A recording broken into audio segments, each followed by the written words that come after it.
সব বলছে গো মহারাজ, নপুণ্য ভান্ডে এসেছেন। চতুর্দিকে অনেক সৈন্যের কোলাহল শোনা যাচ্ছে, মনে হয় যুদ্ধ করতে এসেছেন। আবার যুদ্ধ করতে এসে কেন বাৎসল্যতা ভাব দেখাচ্ছে। ওপরে বলুন আপনার পরিচয়, আপনার নাম কি বাবা? রামচন্দ্র বললেন, ওরে বালক নয়, আমার নাম হয়েছে রাম, অযোধ্যায় আমার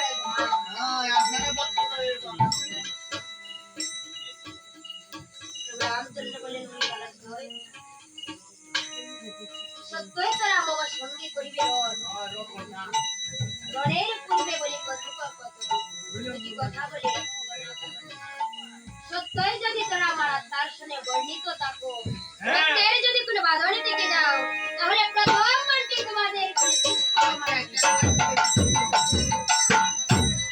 রক্তের যদি কোনো বাঁধন না থাকে, তাহলে প্রথমবারই তোমাদের সমান হয়ে চলে যাবে। এবার পিতার পুত্রের যুদ্ধ হবে